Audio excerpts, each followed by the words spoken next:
Olá, sejam bem-vindos a mais um episódio do Pod Emprega. Eu sou a Ariadne Bairactares, da Emprega 360, e hoje nós temos uma convidada muito especial. Ela traz uma história de vida marcante e cheia de superações. Vamos falar sobre gestão de pessoas, vida familiar, burnout e como se reerguer depois de momentos muito difíceis. Com vocês, Patrícia Moia. Seja muito bem-vinda, Patrícia. Obrigada, Ari. Eu que agradeço. Patrícia, vamos lá. Você é natural de São Roque, né? Você tem 47 anos e você veio para Sim. Sorocaba com quantos anos? Faz acho que uns 3 anos que eu vim para Sorocaba. Eu vim por uma proposta de emprego e me encantei pela cidade e escolhi essa cidade para viver. Sua trajetória profissional você mandou para mim, muito legal. Você começou aos 14 anos e você tem uma experiência em várias áreas, né? E Sim. isso que inspirou você a ir para a área de recursos humanos? Eu comecei com 14 anos trabalhando em comércio, né? Shopping, loja de tecidos. Depois eu fui para departamento pessoal. Eu não comecei de imediato em RH. Então, fui para a parte mais burocrática. Trabalhei em diversos segmentos, né? Metalurgia, alimentícia, mais como departamento pessoal. E numa multinacional, indústria alimentícia, que eu tive essa oportunidade de, além de fazer o departamento pessoal, também trabalhar em alguns subsistemas de RH, que eram treinamento, avaliação de desempenho, implantação de cargos e salários. E a vida toda eu me encantei por ajudar pessoas, conversar, ouvir histórias e por desenvolver. Eu sou daquela pessoa que chega num lugar, eu já enxergo o potencial que às vezes até a pessoa não enxergou nela mesma. E eu sempre gostei disso. No período que eu estava trabalhando no departamento pessoal, faltava algo. E quando eu entrei nessa empresa, que eu comecei a trabalhar diretamente com pessoas, principalmente na área de recrutamento e seleção, foi o que me encantou. E daí nunca mais saí. Isso já faz uns 20 anos. E foi isso de fato que te fez entrar de cabeça no mundo do RH. Sim. Na sua opinião, se baseando por todas as suas experiências, quais são os erros que as empresas mais cometem hoje com as pessoas? Não vou nem dizer colaboradores, funcionários, com as Uhum. pessoas da sua empresa. Eu acho que um dos principais são diversos erros, mas eu acho que um erro muito importante e que as empresas cometem é, às vezes, sobrecarregar o bom colaborador com receio por conversas difíceis, por colaboradores ruins que não têm o desempenho que eles deveriam ter. Então, essa sobrecarga acaba sobrecarregando um talento que vista a camisa da empresa, que trabalhe, que desenvolva todas as suas atividades e que acaba abraçando o serviço de outras pessoas, acaba sobrecarregando e acaba adoecendo essa pessoa. Então, ele vai perder um funcionário que é bom por conta de outros funcionários que não têm a performance que a empresa precisa que eles tenham. Eu acredito que nesse mundo de RH, que você já passou por várias empresas, você já viu funcionários que são, como você falou, grandes talentos, que abraçam a empresa, que vestem a camisa, ganhando menos do que as pessoas que às vezes não fazem nem metade do que esse funcionário faz. Você já viu Uhum. muito disso? Já vi. Infelizmente, são empresas que não têm uma política de cargos e salários, que têm uma promoção ou algum aumento salarial, ou uma promoção de cargos sem ter uma metodologia, que às vezes acabam se beneficiando por serem pessoas que são amigos ou são mais próximos a líderes. Então, a empresa que ela não tem essa política de promoção, ela acaba perdendo talentos. E empresa familiar, principalmente. Empresa familiar, principalmente. Patrícia, vamos um pouquinho para a sua parte aí do coração, né? Você é mãe, avó.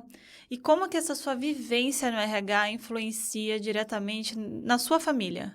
Eu acho que eu aprendi a ouvir mais. Eu aprendi a ouvi-los, aprendi a dar o tempo que precisa para cada um desenvolver, aprendi que cada um tem sua característica, um é diferente do outro. Então, acho que essa vivência com pessoas também colaborou, nessa questão na minha família. E principalmente a ter paciência, eu era uma pessoa assim que eu não tinha muita paciência. Depois da chegada dos meus netinhos, eu sou acho que a pessoa mais paciente. E a questão da empatia, né? De se colocar Aham, no lugar do sim, outro. sim. É muito importante isso. E como que você consegue equilibrar esses papéis de mãe, avó, profissional? Como que você consegue fazer tudo isso? Porque você acabou de me falar que seus netinhos não estavam bons, então não foram para a escola. Como Uhum. que você faz para equilibrar todo esse papel aí? A gente, como empreendedora, a gente precisa se equilibrar, precisa também ser mais flexível. Eu, antigamente, eu sempre fui muito regrada, tinha um planejamento, eu tinha que seguir, agora não mais. Meu planejamento é de acordo com a rotina de todos, né? Eu vou me adequando, eu deixo uma agenda mais flexível, quando eles não vão para a escola, eu vejo se eu consigo alguém para cuidar deles, ou se não consigo, vai para a escola, converso com as professoras para me dar um suporte até um certo horário, depois vou buscá-los, e a gente vai se adequando. Você acredita que você aprendeu a ser mais leve com a chegada deles? Sim. Além de ser mais leve, eles são um dos motivos que eu tô aqui hoje. Então, foram eles que me deram toda essa força, foram eles, olhar para a carinha deles e ver o quanto eles precisavam de mim, também me fez me reerguer. Que legal. Patrícia, vamos entrar num assunto também que a gente sabe que é difícil para você reviver isso, mas eu acho que é muito importante para a gente estar alertando quem está nos assistindo, quem está nos escutando. O burnout, ele é reconhecido pela OMS como uma síndrome ligada ao trabalho. Na sua visão, quais os sinais os gestores não observam dentro desses funcionários, desses colaboradores na empresa? Bom, falando por mim e por eu ter vivido um burnout severo, que eu tive perca de memória, eu tive vários sinais. Às vezes, nem eu me atentei a esses sinais. Então, eu comecei a ter problemas com esquecimento, eu esquecia atividades que eu fazia no dia a dia, que para mim eu fazia, assim, coisa de minutos, às vezes eu passava o dia, eu não conseguia desenvolver. Eu saía da empresa, eu tinha mudado de endereço, né? Porque quando eu vim para Sorocaba, eu fui para um apartamento que era alugado, depois para o meu apartamento. Então, quando eu mudei para o meu apartamento que ficou pronto, eu esqueci onde eu morava, eu ia para o endereço anterior. Ou, às vezes, eu tinha crises que eu não lembrava onde eu morava. Eu precisava ligar para o meu marido me buscar na empresa porque me dava branco e eu não lembrava o meu endereço, o endereço da minha casa. Eu não lembrava meu sobrenome, eu não lembrava o número de documento, eu não lembrava telefone. Aconteciam coisas na empresa, reuniões, e que eu cobrava alguém e a pessoa falava, não, mas a gente já discutiu sobre esse assunto. E daí eu comecei a pedir ajuda, porque eu achei que fosse cansaço. Eu estava 3 anos sem férias. Então, eu estava sem férias, eu estava numa rotina muito doida de sair líder, entrar líder, troca de processo, a empresa estava crescendo, eu acompanhando todas as implantações, então eu estava numa rotina muito estressante. Eu entrava muito cedo e saía muito tarde. E às vezes ia para casa, levava trabalho e continuava trabalhando de casa. Então, eu pedi socorro várias vezes. Eu pedi apoio psicológico na empresa, eu passava e-mail para meu gestor, falando que eu estava cansada, que eu estava exausta, mas não foi dado atenção. E daí, um dia, eu estava conversando com um engenheiro e cobrei ele de uma atividade que ele falou que a gente já tinha feito na sexta. E daí ele falou, olha teu e-mail. E daí tinha um e-mail meu falando, conforme alinhamos na reunião, combinamos isso, isso, isso, e eu não lembrava de nada. Aí eu decidi procurar ajuda. Primeiro eu procurei neuro, fiz todos os exames, porque para mim eu falei, eu tenho alguma doença, alguma coisa no cérebro, tem alguma coisa, eu preciso ver o que é isso, porque não é normal você esquecer o endereço, esquecer nome, esquecer pessoas da família. E daí eu peguei, passei pelo neuro, ele falou, não, tá tudo normal, vou te encaminhar para um psiquiatra. Eu falei, como psiquiatra, né? Falei, mas então, a primeira palavra que eu falei para ele, a frase que eu disse, eu não tô louca, eu não tô louca. Ele falou, não tô falando que você tá louca, você tá com um estresse muito alto, você precisa de ajuda. Aí fui para um psiquiatra, fui para uma psicóloga, conversei com o psiquiatra e falou, você tá com síndrome de burnout, eu vou te afastar. Eu falei, não, não pode me afastar, eu preciso trabalhar. Ele falou, não, mas você precisa, e não é só 15 dias, você vai precisar ficar pelo menos um ano afastada. Eu falei, jamais. E rasguei o atestado quando ele me deu. Só cheguei na empresa e conversei com o gestor e falei que eu estava doente, que eu ia procurar ajuda, que eu ia fazer terapia. E logo depois eu descobri que eu tinha um tumor, eu precisava fazer uma cirurgia e descobri que meu pai estava com câncer. Então, foi 3 Tudo coisas assim, junto. tudo junto. E mesmo assim eu continuei trabalhando. Eu Você tirei acha que você é imprescindível para a empresa, né? a gente pensa, a gente tem essa mania, né, de pensar, de se preocupar, principalmente na minha geração, a gente se preocupa mais com a empresa do que com a própria saúde. É. E esse é o erro que a gente comete, né? A gente precisa ter um tempo pra gente, a gente precisa aprender a falar não. precisa entender quando você está num lugar que é a cultura da empresa, não vai mudar, porque eu falava assim, vai mudar, eu amo trabalhar aqui. Não, eu vou conversar com esse gestor, eu vou conversar com esse, vai mudar isso. E não vai mudar, porque é a cultura deles, né? Então, eu acho que nesse momento é importante que as pessoas tenham consciência de que o lugar que você está te fazendo mal, se qualifiquem, se preparem, não é chegar e já pedir demissão, já se desligar e passar, às vezes, uma situação difícil financeira, né? Então, é viável que ela pense o que ela quer para a vida dela. O que que eu quero? O que que eu quero para minha carreira? Onde eu quero chegar? Então, que ela se prepare, faça um planejamento, se qualifique para ela ter o plano B dela. Ela vai suportando aquele lugar, procura ajuda, já vai busca um tratamento, né? Procure ajuda e se qualifica e se prepara para a saída.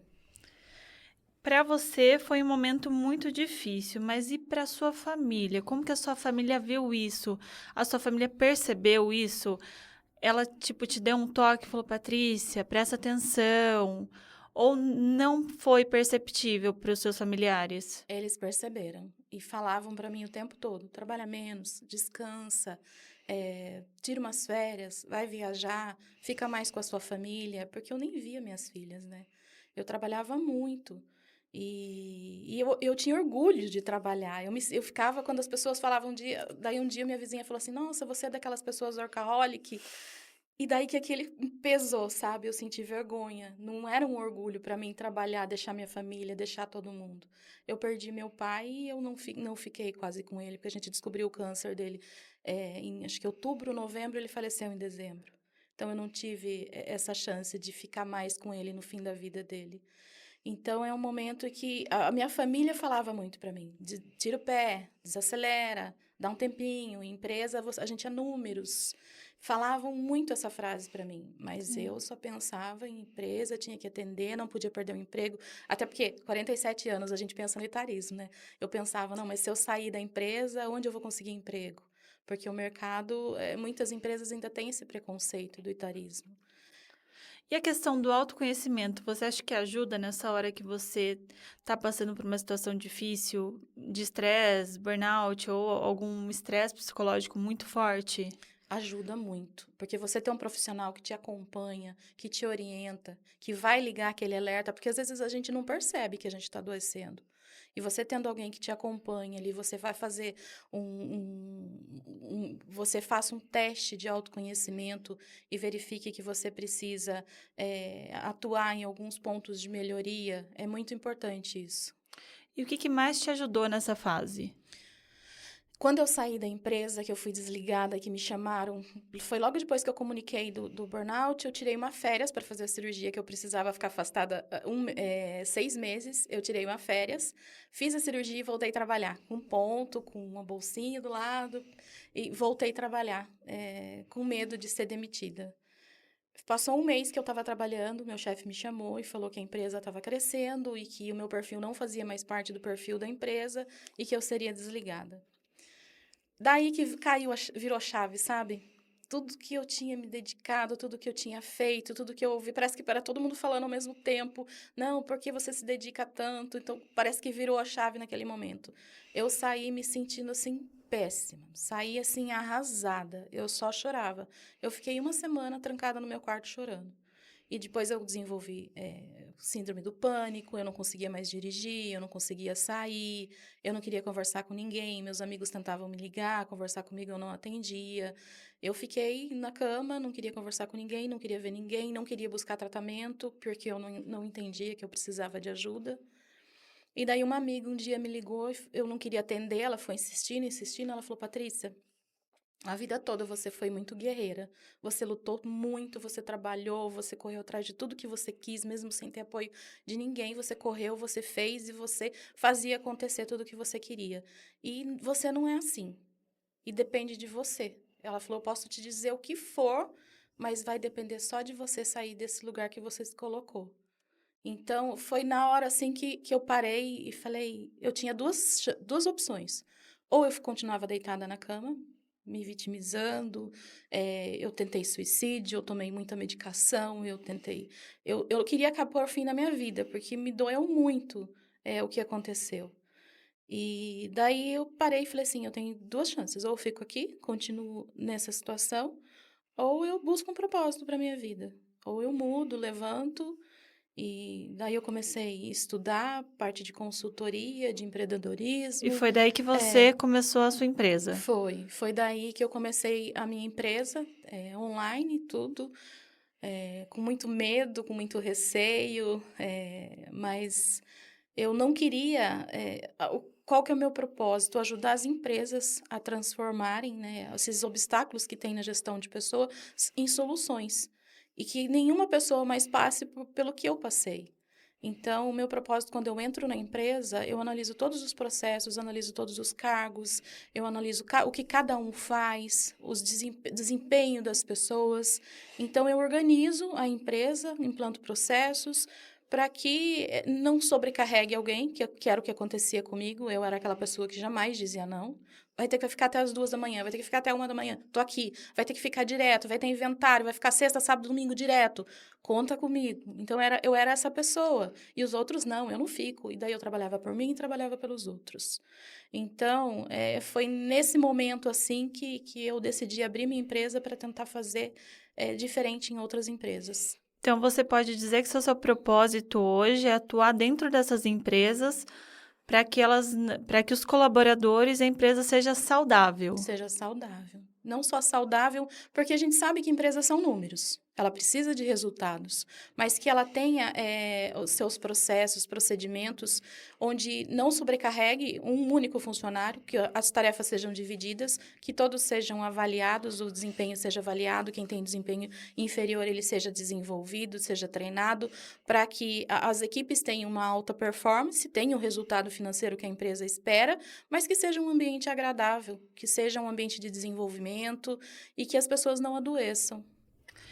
E o que você acha que as empresas devem fazer com o funcionário que está retornando de um processo desse de estresse, de burnout, de uma depressão? O que a empresa pode ajudar quando esse funcionário está retornando para a empresa?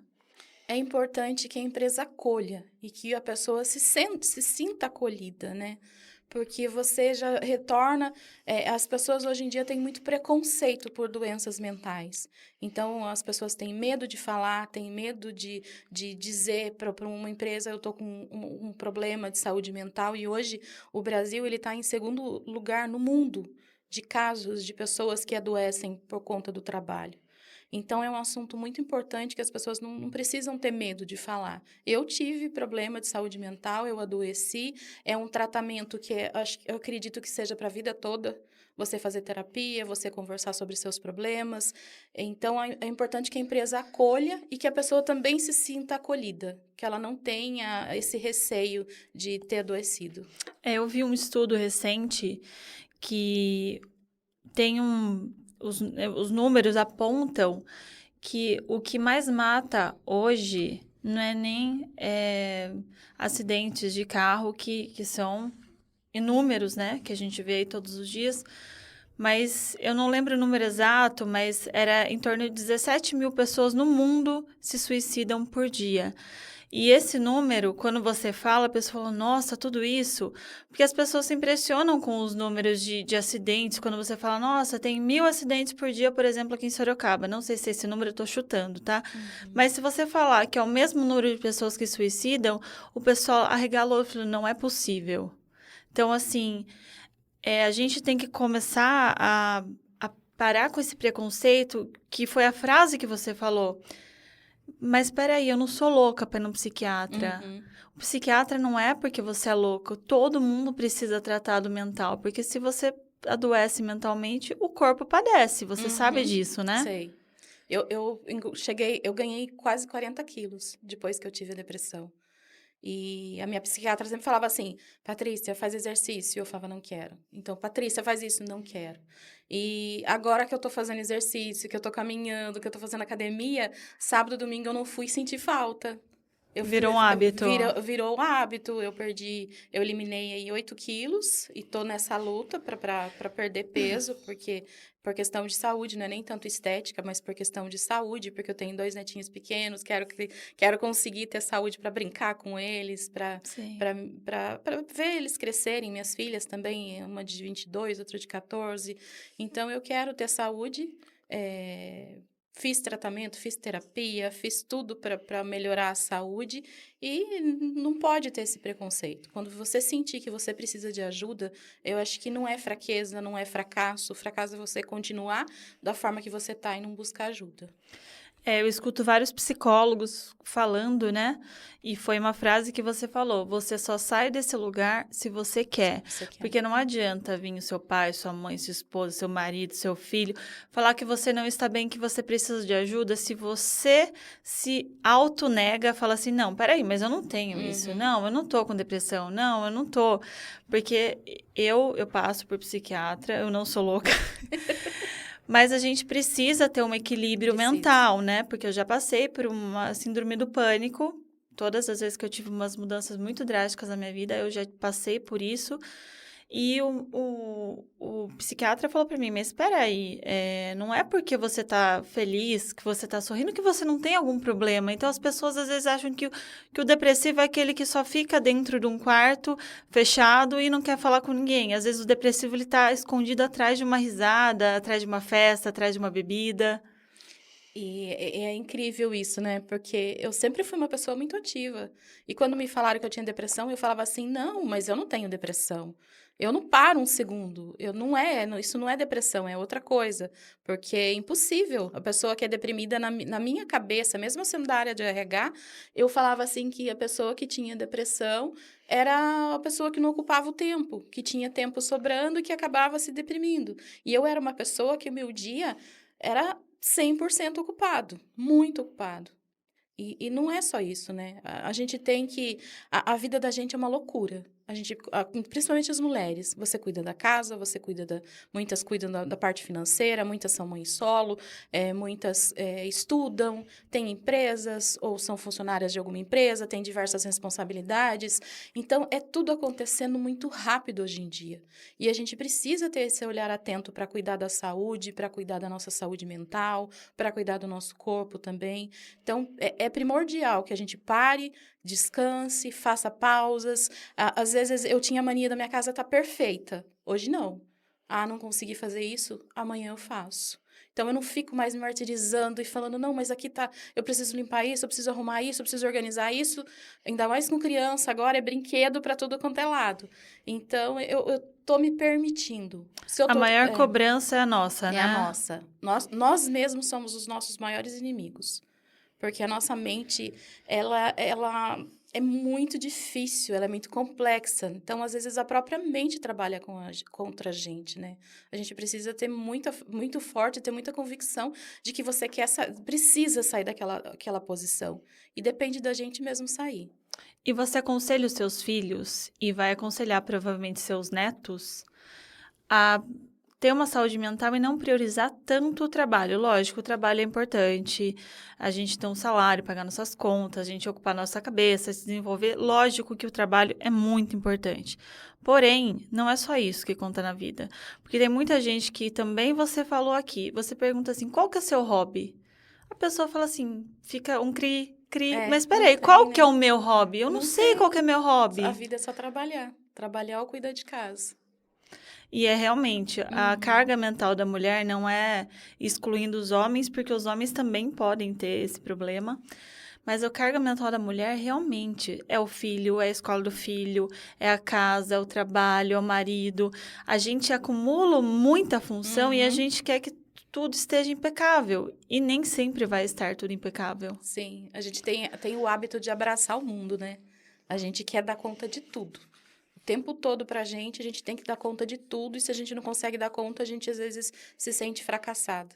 E tá errado esse pensamento, a gente precisa mudar. Hoje em dia, às vezes eu até brinco com o meu marido, eu falo assim, preciso de 10 minutos. Ele sabe que eu vou deitar, que eu vou tirar um cochilo, que eu vou recarregar a minha energia e depois eu volto e vou fazer o que eu estava fazendo. Então, quando eu sinto assim o cansaço bater, agora eu me permito. Eu falo, às vezes eu cancelo um compromisso, às vezes eu pego e tiro 5 minutinhos, nem que seja para pôr um fone no ouvido, ouvir uma música, fazer uma pausa. Se eu sinto que minha adrenalina está subindo muito, agora eu já consigo me controlar. E antigamente eu não conseguia. Você acredita que a culpa é uma das grandes vilãs para a gente se sobrecarregar?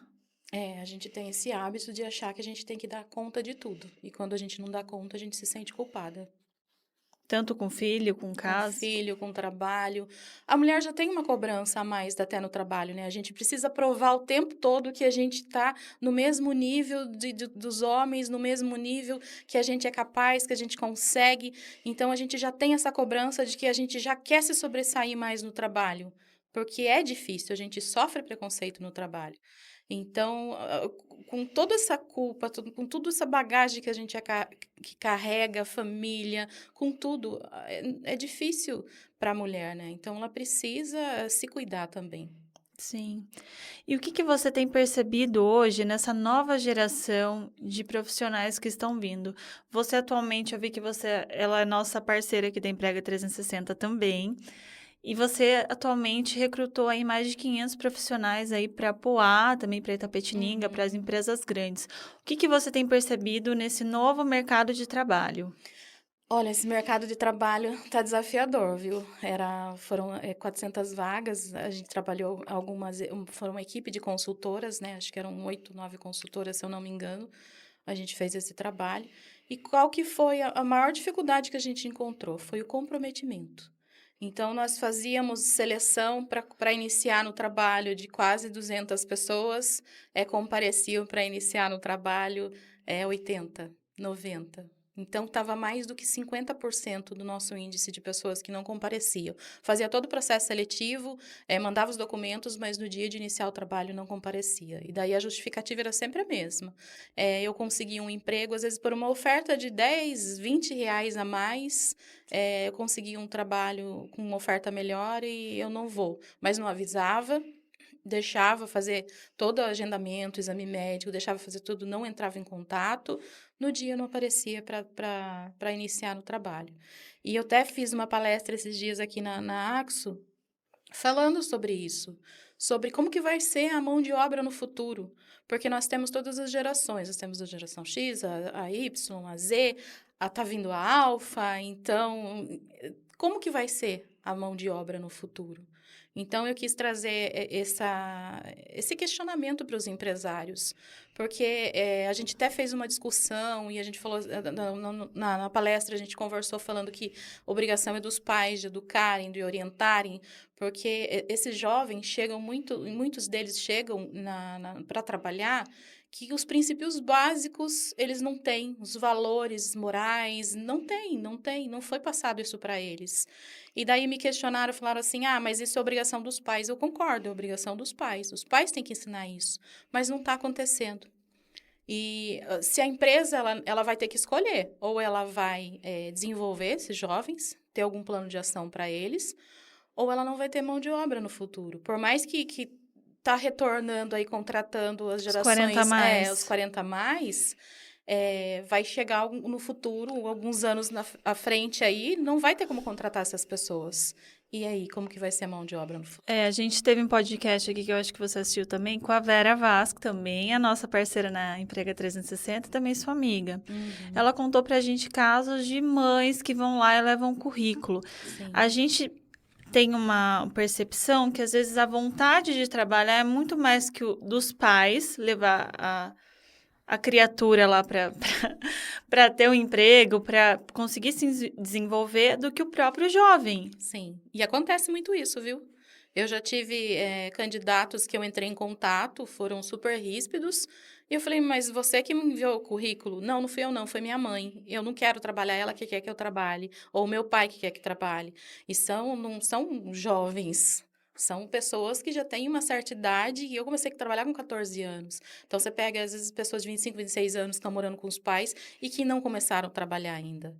Então, eu acho que o que eu também falo que às vezes eu errei com as minhas filhas. A gente sofreu muito trabalhando e assédio. Na nossa época, a gente aceitava tudo e a gente quer proteger, às Quer vezes, poupar, quer né? poupar. E a gente acaba. Meu pai falava isso pra mim. Eu falava assim, às vezes, falava, pai, aconteceu alguma situação, eu falava assim, onde eu errei? Ele falava assim pra mim, o que eu te ajudei? Eu falei, nada. Você estudou? Estudei por conta. Eu fui trabalhar com 14 anos. Ele falava, aí que você errou. O que elas querem, você dá. Você tem que ensinar eles a lutarem pelo que eles querem. E daí a gente cria uma geração de jovens onde eles não fazem nada se a gente não estiver junto. É comum você fazer um processo seletivo e a mãe e o pai junto e querer entrar junto também. Para Acontece isso. defender esse Para filho, né? defender. Então, eu fui conversar com um cliente e falei para ele assim: olha, eu tô com estagiários, mas são de 16 anos para cima, técnico. Ele falou: não, eu não quero, porque eu já contratei, eu tive problema de pai vir brigar comigo porque eu chamei atenção. Não quero essa idade. Então, é um problema, assim, que me preocupa muito. Como que vai ser a mão de obra no futuro? E isso começa, às vezes, dentro da escola, quando eles são pequenininhos. Às vezes, Sim. quando porque eu tenho um filho de 5 Aham. anos. Às vezes, a professora vem, olha, ele fez tal coisa, eu chamei atenção. Eu falo, tem que chamar atenção mesmo, Uhum. porque a gente tem que corrigir. Mas eu observo que tem muitos pais que, Que quando vão. vem outras pessoas chamarem a atenção do filho, não, mas meu filho não pode chamar Ou vai na escola atenção. brigar com o professor, né? É. Exatamente. Daí a gente fica, mas peraí. Como assim? Meu filho acabou de fazer um negócio errado. Como que a professora, uma autoridade ou alguma outra pessoa que não gostou do que ele fez não vai falar nada? Mudaram muito os valores, né? Ainda com a pandemia, ainda a gente teve. Esses jovens também mudaram muito a forma de aprendizado deles.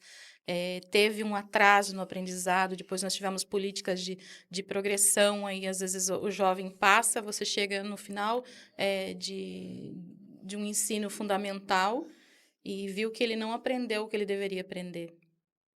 Então, algo que me preocupa muito no futuro. Esses jovens vão chegar para o mercado de trabalho sem qualificação, sem um aprendizado de como se comportar, principalmente comportamento dentro das empresas, de como eles devem se comportar.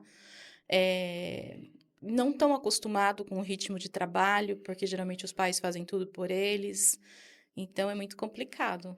É algo que a gente É. precisa começar agora, para lá na frente não ter A gente problema. sabe que tem esse movimento da IA, a gente tem esse movimento da robotização, que a gente vai nos supermercados, tem muito caixa de autoatendimento, Uhum. e em vários outros lugares também, em outros estabelecimentos, a gente vê que tem muito padarias mesmo, você vai lá, você paga, sem ter o atendente pessoa ali. Você acredita que esse também seja um movimento por conta da falta de pessoas? Sim, porque a mão de obra hoje está muito escassa. Serviços de auxiliar de limpeza, atendente, tá difícil de encontrar. São profissionais que ou você encontra e não permanecem na empresa, ou você não os encontra. Eu tenho vagas que eu estou trabalhando há meses e eu não encontro profissional. Eu li uma notícia, eu não lembro qual estado foi, que uma rede de mercados famosa, adiou a inauguração porque ele não conseguiu a quantidade de caixa suficiente para atender a demanda da empresa dele.